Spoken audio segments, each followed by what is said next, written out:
resume, you're right. But actually, it's just a piece of paper. It's a piece of paper with words and numbers on it. And it's a piece of paper that determines your fate. All right? I knew it was pretty archaic, but I didn't really realize how archaic it really was.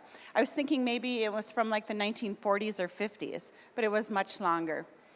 And how did we ever come up with this idea? And why did we ever think that piece of paper could determine our fate?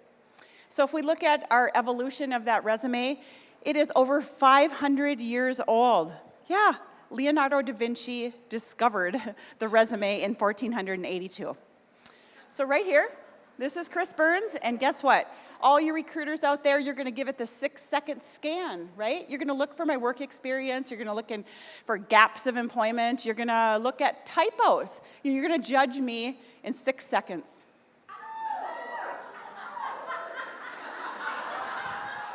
One letter off. One letter, yeah. Yeah, you know what? So my R key wasn't working that day, and Kriss Burns came up, and you know what? Spell check doesn't catch that because they're 2 words. So anyway, let's get back to the resume. You know, the resume is full of lies. Everything is on there is a lie. Your work experience, your job title, your awards. So you know what? It's kind of like online dating, you know?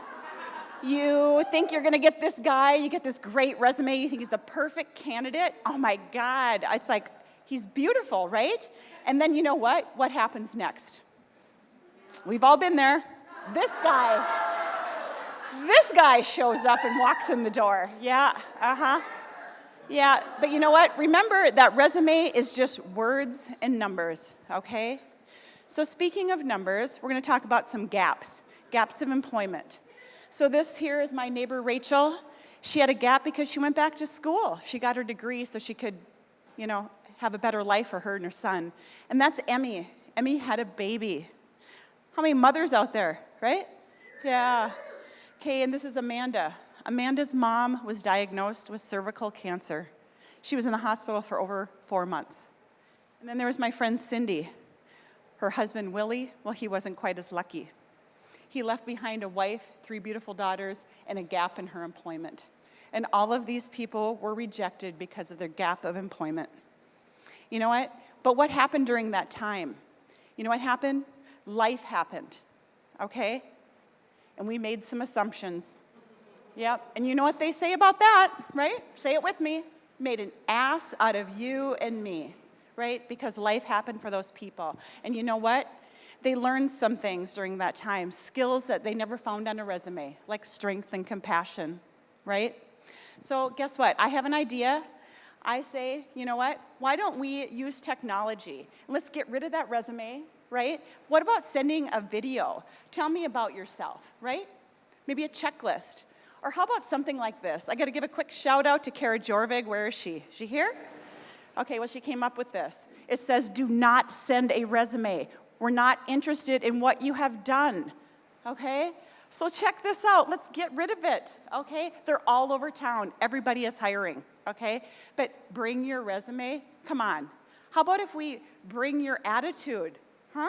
Maybe bring some knowledge, bring some skills, bring your ability, bring the whole person, right? Maybe just have a conversation, right?